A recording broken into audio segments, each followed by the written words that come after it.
welcome back to my channel. If you are new here, my name is Brittany and I am on a mission to hit 3,000 subscribers, so make sure you click that button below. I would appreciate it.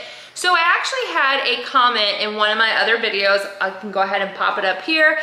Basically, a customer was asking what buttons am I pressing on my Ricoma MT1501 in order to do applique. So I'm actually going to be doing two kind of mama sweaters, but instead of doing mama, we're doing Nana and Mimi. So the customer is actually purchasing these as Mother's Day gifts. And the really cool thing about this is instead of doing it on a sweater, she's actually chosen to do it on a pillow cover. So she went ahead, provided me said pillow cover. And one thing I do want to make mention, thank heaven, but the pillow covers actually do have a large zipper down at the bottom. So I was easily able to stick my mighty hoop inside, which is my, you would think I would remember, and I tell you I never do. Oh, my 8x13 mighty hoop. So that is the one that we're gonna be using today. So I'm gonna show you exactly how I get everything set up in order to run my projects. So the main focus today is strictly going to be on our screen right here. So obviously right here is where your USB is. Your USB is the little dongle you have kind of back here that you input from your computer, your software. You know, if you purchase downloads, things like that, you're going to put it in to the side of your machine right here. From there, you are going to select your USB. And of course, I do have 4 pages worth. You are crooked, excuse me. So I do typically just hit the arrow backwards because that is where you're going to see your most recent projects. So as you will see, I have Mimi and Nana. Typically, well not typically, I've already done it, but you're gonna click on the name. You're gonna see the image here. And basically you are basically saying, don't you like how many times I'm saying basically? You're going to hit your little machine button. And by doing that, it's actually going to then put it on your physical Ricoma, right? So I've done that twice for both. And just so you guys can kind of see it, it's going to show you again, the image and what you are selecting. You're gonna hit this button. It's gonna ask you what folder you wanna put it in. To be honest, I don't organize anything by folders. I just hit okay, and then it gets uploaded to my machine. Now, once you do that, you basically just hit your little machine button, right? And again, as you guys can see, it will list everything. Again, I have 9 pages, so I just scroll to the back. And as you guys can see, I have up to 81 items actually physically kept on my Ricoma. So I'm actually just gonna tab it one more time, and now you will see Mimi. So I'm gonna go ahead, click Mimi, and I'm gonna press okay.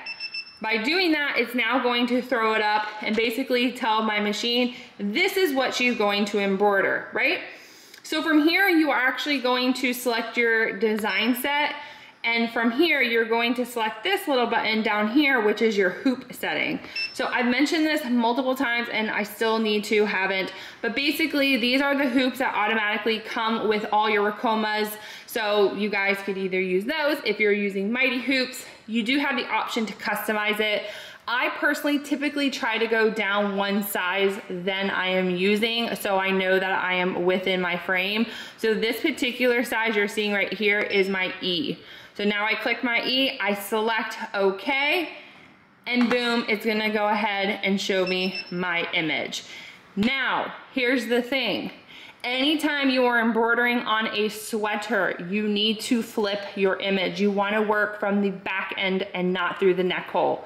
So in order to do that, and today, since again, I'm working on a pillowcase, I'm doing the same concept, you're gonna hit this F button. The F button is basically letting you know every single angle that you can face this item.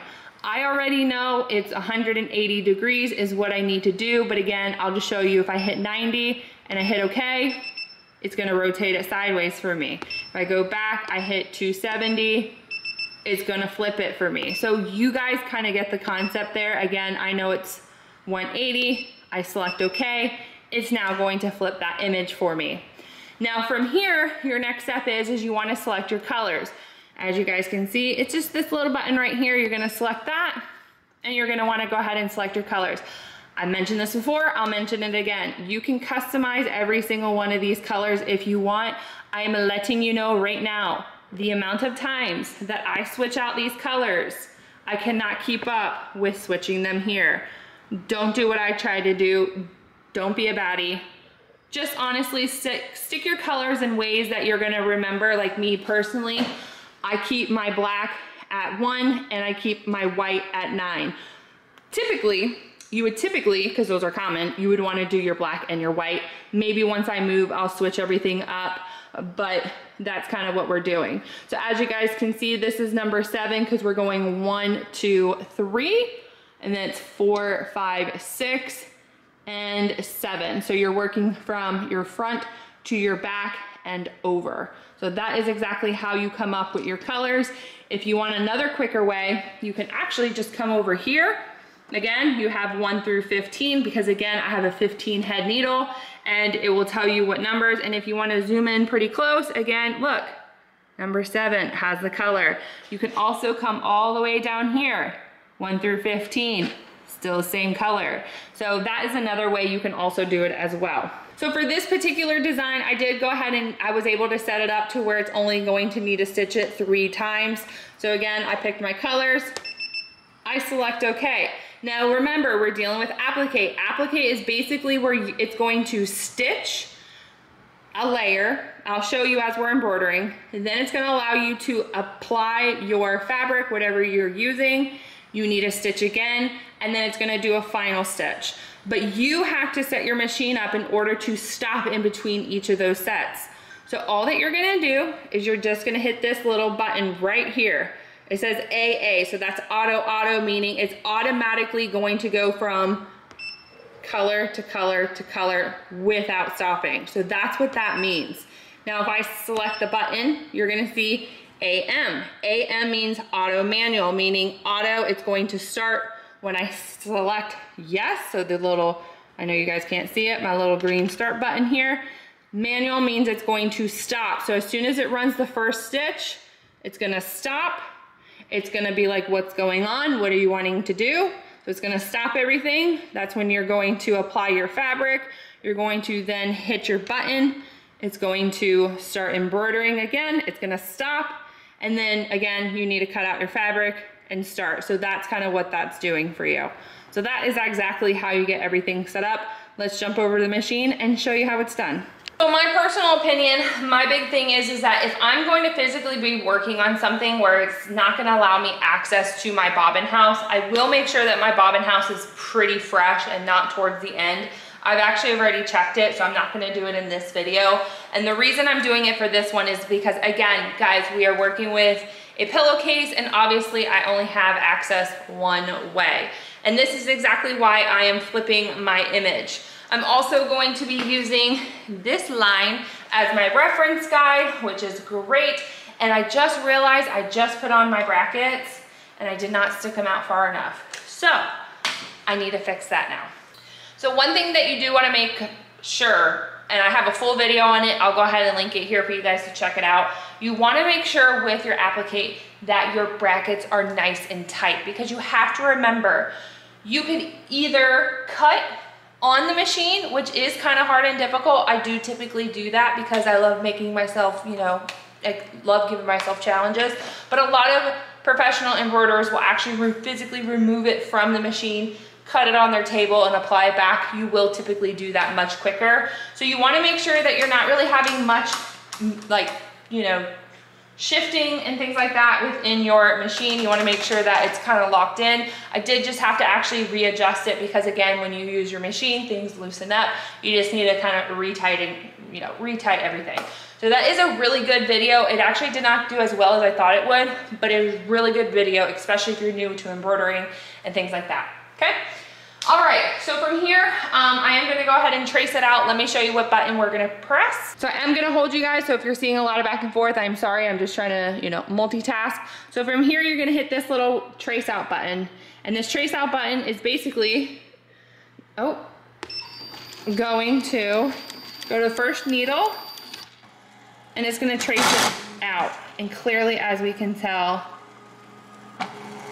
she's way out of line, way out of line. So from here, because obviously this is our center point, right? So this is where I'm trying to get this little guide to.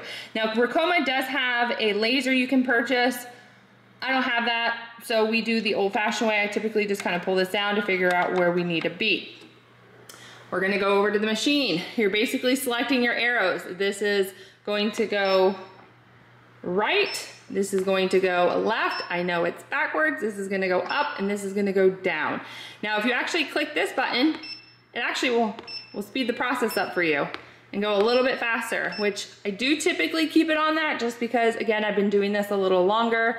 So from here, I'm actually, oh, and if it turns red, that means we are outside of our parameters, and it will not embroider because it's basically telling us that it will hit our machine or our bracket, which clearly, as you guys can see, it's not going to. So I do have to change out this size.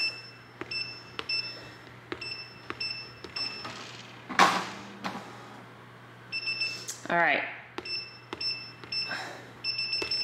So here we are. I had to just change it to, I think, my F hoop. And again, we have more than enough room. And by doing that, it almost actually put it to its center, but it's still not center. I want it here, and you might not be able to tell on camera, but it's definitely still off. So I typically use 2 hands, but I'm gonna just hit the button once because, again, I have it on kind of like fast pace.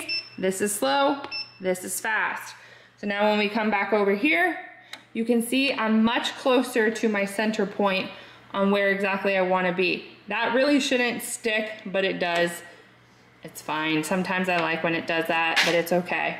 So I'm just gonna come back over here. I might just hit this, which it will make it go down. So again, kind of going a little bit better.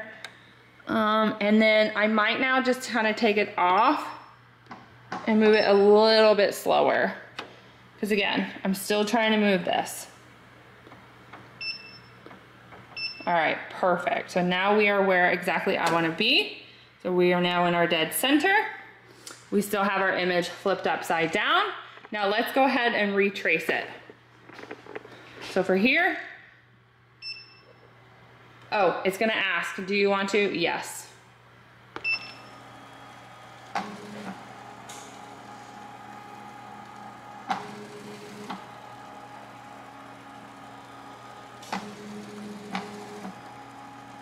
All right, and as you guys seen, we are completely fine. We are within our guide in order to embroider without it hitting our physical bracket, so that is great. I also will just double check that it is still center even after it does, you know, its outline. You just never know. I just double check. It's always a good thing to do. Also, I did just do a hat recently, so we do keep it pretty low for hats. This is something that I recently learned, and honestly, it is making a difference. But that's besides the point. I am working with flats. Flats I will always increase. So literally high, low, high, low. So we're just gonna go ahead and bump this baby up. And now we can start embroidering. So from here, again, because we have it on auto manual, it's only gonna do its first outline for me. So we're gonna hit start, and it's gonna start embroidering.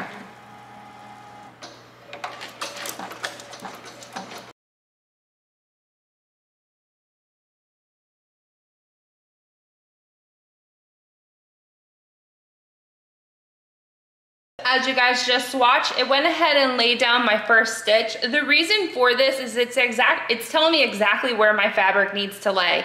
Now, when I was doing the mama sweaters, as you guys remember, I was doing each letter with a different onesie. So of course I would have stopped in between each of them. However, with this design, she's actually using the hospital blanket. And because she's doing that, I want to make sure that the lines stay as straight as possible. And so I just went ahead and left it as one solid stitch there. And what I'm going to do is you do have to put heat and bond on the back in order to make this stick, and therefore it doesn't leave like air bubbles, because you will heat press this down at the very end, which would then adhere to the physical fabric, right? So there's a sticky part that's going onto the physical material, and then this sticky part will then eventually adhere to here once you heat press it all together at the very, very end. So again, I'm gonna take this, I'm gonna lay her on down, right?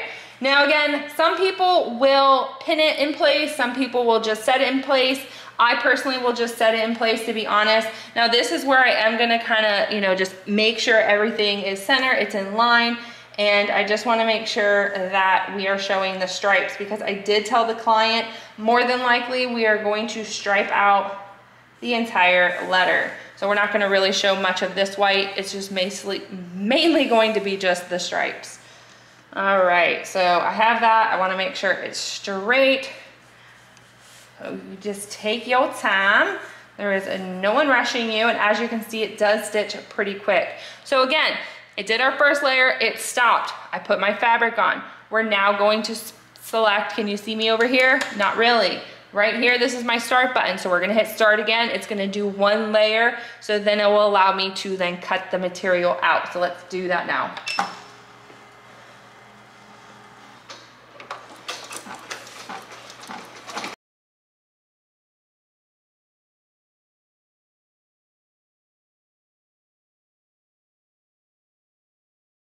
Fabric or my thread actually did kind of start bunching up a little bit, so I did have to physically stop my machine. Now somebody was asking, if I stop my machine and I need to backtrack a little bit, how are we doing that? So let me show you. Of course, we got to go back over to our machine. If we hit stop, you're actually going to go backwards, right? So I'm gonna hit stop while you guys watch it over here, because I'm not going very far. So I have to hit stop. You're gonna see it start going backwards.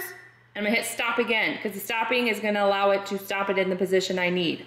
Now, you need to make sure that your reset button is flashing. That is very important. If it's not flashing, it will not embroider. It will pretend that it's embroidering, but it does not embroider, right? So from here, you're going to hit start, and then it's going to pick up again. I need to physically hold my thread because I did not do my like loopy doopy scoopy, so I'm gonna hold it, and again, we're gonna hit start, and see, it will start embroidering again. So perfect, she is done. All right, so as you guys see now, it did stitch down its actual second layer. I am gonna go ahead and pull it off of the machine because I am running pretty low on time and I need to get this done fairly quickly. So let's go ahead, pull it off, cut it out, and move on to your next and final step. As you guys can see, I've gone ahead and cut out all the fabric here. So we are on our last and final step. So from here, all I'm gonna do is go ahead and press start. And it is going to do our final large, basically it's going to just snatch it all together. I would be lying if I said that this was easier than doing the onesie fabrics.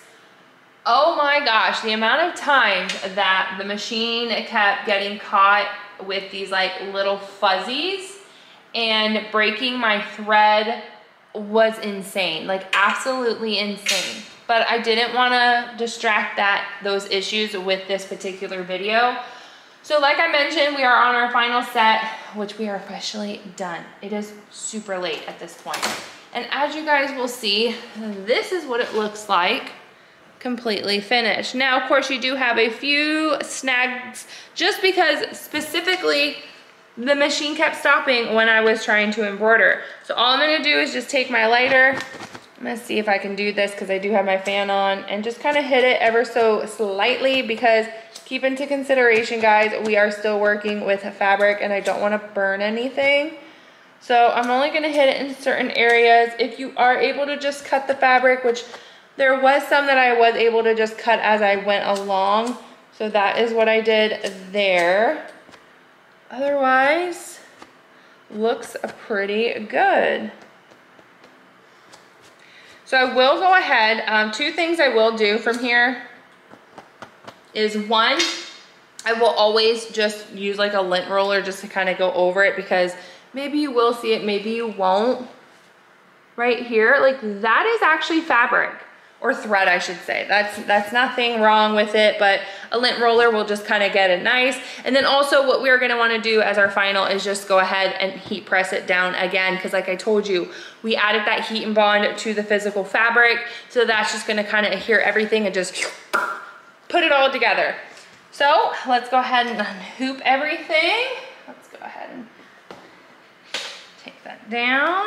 Now, of course, I did use my, what did I use? I used my cutaway backing specifically because this was going on a blanket. So I did do that. I will have to cut all of this out, but that's okay because I was really wanting to make sure it was gonna keep its shape when it was, you know, put into a pillow versus like if I did this on a sweater, for example, I would have just doubled up my tearaway. So that's kind of the difference on what I was doing with, you know, materials. So you do want to kind of switch things around.